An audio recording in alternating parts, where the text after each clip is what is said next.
ആ ട്രോഫി വീണ്ടും ആരാധകർക്ക് മുന്നിലേക്ക് ഉയർത്തുന്നതായിരിക്കും ഏറ്റവും മനോഹരമായിട്ടുള്ള കാഴ്ച. വാങ്കഡയിൽ വെച്ച് രോഹിത് ശർമ്മ വീണ്ടും ആ ട്രോഫി കാണികൾക്ക് മുന്നിലേക്ക്, പ്രിയപ്പെട്ട ആരാധകർക്ക് മുന്നിലേക്ക് സമ്മാനിക്കും. ആ ട്രോഫി അവർ ഏറ്റുവാങ്ങുന്ന നിമിഷം അത് അനുപമമായിരിക്കും, അപൂർവമായിരിക്കും, അസുലഭമായിരിക്കും ഇന്ത്യൻ ക്രിക്കറ്റിനെ സംബന്ധിച്ച്.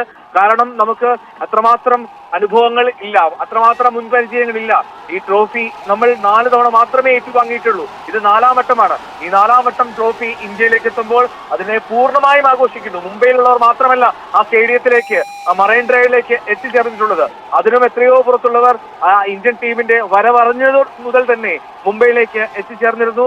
വലിയ സുരക്ഷ ഒരുക്കിയിരുന്നു, വലിയ ക്രമീകരണങ്ങൾ നടത്തിയിരുന്നു. ഈ ക്രമീകരണങ്ങൾക്കൊക്കെ നടുവിലും ആ റോഡ് തിങ്ങി നിറഞ്ഞ രീതിയിലേക്ക് ആരാധകരെത്തി.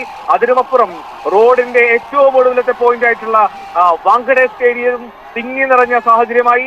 ഇനിയും ആരാധകർ പുറത്ത് കാത്തു നിൽക്കുന്നുണ്ട് അകത്തേക്കുള്ള പ്രവേശനം തേടി. പക്ഷേ അത് അസാധ്യമാണ് എന്നുള്ള പ്രഖ്യാപനം എത്തിയിരിക്കുന്നു, അറിയിപ്പെത്തിയിരിക്കുന്നു. ഇനി ഒരു ഇന്ത്യൻ ആരാധകനെ പോലും, ഒരാളെ പോലും അകത്തേക്ക് കയറ്റുക അസാധ്യമാണ് എന്നുള്ള അറിയിപ്പ്. കാരണം അത്രമാത്രം ആ സ്റ്റേഡിയം നിറഞ്ഞിരിക്കുന്നു. അപർണ, മുംബൈ നഗരത്തിൽ എത്തിയിരിക്കുന്നു ഇന്ത്യൻ ടീമിന് വൻ വരവേൽപ്പ്, ഊഷ്മളമായിട്ടുള്ള വരവേൽപ്പ് കാത്തു നിൽക്കുന്ന വൻ ജനാവലി.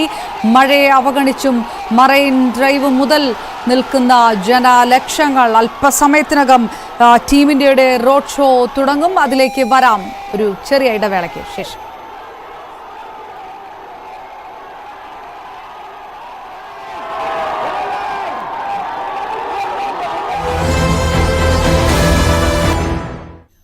T20 ലോകകപ്പ് വിജയിച്ച ഇന്ത്യൻ ക്രിക്കറ്റ് ടീമിന്റെ റോഡ് ഷോ മുംബൈ നഗരത്തിൽ അല്പസമയത്തിനകം തുടങ്ങും. നരിമാൻ പോയിന്റിൽ നിന്ന് വാങ്കഡെ സ്റ്റേഡിയം വരെ പ്രത്യേകം തയ്യാറാക്കിയ ബസ്സിൽ ഇന്ത്യൻ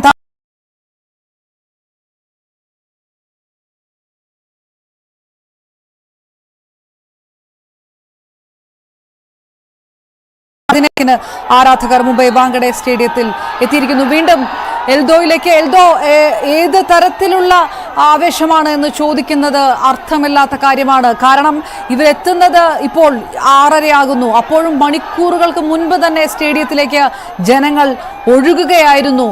ഏത് തരത്തിലുള്ള ആവേശത്തിൽ കൂടിയാണ് മുംബൈ?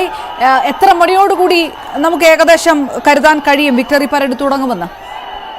അപർണ, ഇപ്പോഴത്തെ സാഹചര്യത്തിൽ ഒരു തരത്തിൽ നമുക്ക് സമയം മുൻകൂട്ടി നിശ്ചയിക്കുക പ്രയാസമാണ്. കാരണം നേരത്തെ നിശ്ചയിച്ച പ്രകാരമായിരുന്നുവെങ്കിൽ 4 മണിക്ക് ഇന്ത്യൻ ടീം മുംബൈയിൽ എത്തിച്ചേരും.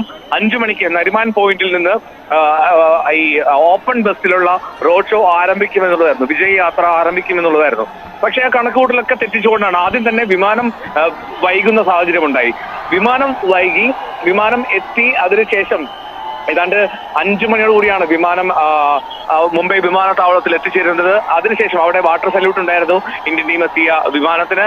അതിനുശേഷം പുറത്തേക്ക് ഇറങ്ങിയപ്പോൾ ഏതാണ്ട് ഇപ്പോൾ സമയം 1.5 മണിക്കൂർ പിന്നിട്ടു. 6:30-ക്കാണ് ടീം അംഗങ്ങൾ പുറത്തേക്ക് ഇറങ്ങിയത്. അപ്പോൾ അത്രമാത്രം വൈകൽ ഇതിനോടകം ഉണ്ടായി. നേരത്തെ നിശ്ചയിച്ച പ്രകാരമായിരുന്നുവെങ്കിൽ ഈ നരിമാൻ പോയിന്റിൽ നിന്നും ആരംഭിച്ച ആ ബസ് യാത്ര, ആ വിജയ് യാത്ര ഇപ്പോൾ വാങ്കഡെ സ്റ്റേഡിയത്തോട് അടുക്കേണ്ട സമയമായി. ആ വാങ്കഡെ സ്റ്റേഡിയത്തോട് അടുക്കേണ്ട സമയമായ മുൻനിശ്ചയപ്രകാരമുള്ള സമയക്രമത്തിലാണ് നമ്മളിപ്പോൾ ഓർക്കുക. ഇതുവരെയും നരിമാൻ പോയിന്റിലേക്ക് ഇന്ത്യൻ ടീമുകൾ എത്തിയിട്ടില്ല. അപ്പോൾ അങ്ങനെയാണെങ്കിൽ ഉറപ്പായും ഇത് രാത്രിയിലേക്ക് നീളും.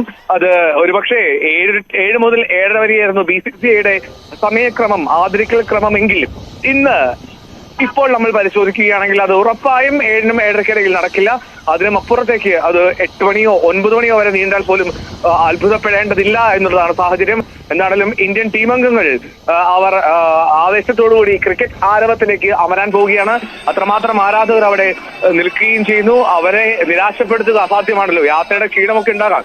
പക്ഷെ യാത്രയുടെ ക്ഷീണത്തെയൊക്കെ വകഞ്ഞു മാറ്റിക്കൊണ്ട് വേണം ഇന്ത്യൻ ടീം അംഗങ്ങൾക്ക് ഈ ആരവത്തിൽ പങ്കുചേരാൻ. അവരും പൂർണ്ണമായിട്ടും അവരുടെ ഈ വിജയാഘോഷത്തിന്റെ